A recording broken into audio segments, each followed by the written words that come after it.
এখন থেকে আপনার প্রিয় সিরিয়ালগুলো ফ্রিতে দেখুন এক্সক্লুসিভলি শুধুমাত্র সান নেক্সটে। এখনই অ্যাপ ডাউনলোড করুন। তাই আশ্চর্য হলাম হঠাৎ করে আজকের দিনে ফিরে এলি তাই। এলাম কারণ আছে। হ্যাঁ বাবা, মানে তুমি এটা কি করলে? মানে তার থেকেও বড় প্রশ্ন হচ্ছে তুমি এটা কিভাবে করলে? মানে তুমি আমাকে না জানিয়ে এই বাড়িটা বন্ধক দিয়ে দিলে? হ্যাঁ, এটা হয় কি করে? লজ্জা করে না তোর? তুই আমার সামনে দাঁড়িয়ে গলা তুলে কথা বলছিস, আমার কাছে জবাব দিয়ে চাইছিস কেন? হ্যাঁ মানে কেন চাইবো না বলো? না না, চাওয়ার তো অধিকার আছে, আমার অধিকার। কিসের অধিকার সন্দীপ? এই সংসারের জন্য কোনো দায়িত্ব পালন করেছিস? একটা উদাহরণ দে তো। পারবি না। তুইও যখন পারবি না, আমিও তোর কোনো জবাব দিতে দেবো না। দাদু, আপনি উত্তেজিত হবেন না একদম। দেখুন, ওনারা তো সবকিছু জানেন না, তাই হয়তো রেগে যাচ্ছেন। ওনাদের কিন্তু সবকিছু বুঝিয়ে বললে দেখবেন ওনারাও সব বুঝবেন। আপনি দাঁড়িয়ে আছেন কেন কাকামুনি? একটু বসুন না। কাকাই, তুমি আমার কথাটা হ্যাঁ। শোনো। তুমি এদিকে এসো। তুমি বসুন। ঠান্ডা মাথায়, ঠিক আছে, তুমি চা খাবে? না না, চাও না।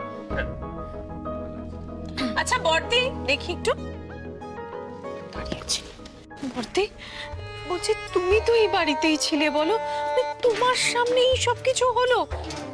এরা এত বড় সিদ্ধান্তটা নিয়ে নিল আর তুমি একটু আটকালে না বর্দি? এবার ভাবো তো, এই বাড়িটা যদি আমাদের হাতছাড়া হয়ে যায়, আমরা কোথায় গিয়ে দাঁড়াবো? আমাদের শেষ আশ্রয়টুকুও থাকবে না, বলো? তুমি বলো বর্দি। সৌমি, প্লিজ আমাকে আর এই কথাগুলো বলো না, জানো এসব কথা আমাকে বলে আর কোনো লাভ নেই। আমার কথায় না এ বাড়িতে আর কিছুই হয় না। তাহলে আর কাকে বলবো বর্দি?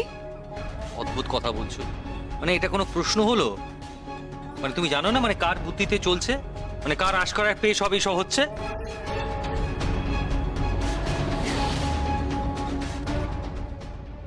এই বাড়ি তো একজনের ইশারাতেই চলে। আচ্ছা কাকাই, তুমি কেন আজে বাজে কথা বলছো বলো তো? এতদিন পর বাড়িতে এসছো, একটু ফ্রেশ হও, জল খাবার খাও, চা খাও, টেনশনটা কম করো। না না দেখ অনি, এটা কোনো টেনশনের ব্যাপার নয়। মানে এইটার সাথে না আমাদের মান সম্মান সব জড়িয়ে আছে। না, আমি শিওর যে আমি জানি না তার মানে দাদাও জানে না এই ব্যাপারটা। হ্যাঁ বড় বৌমা, আমার এত কথার চচ্চড়ি ভালো লাগছে না। ওদেরকে ওপরে নিয়ে যাও,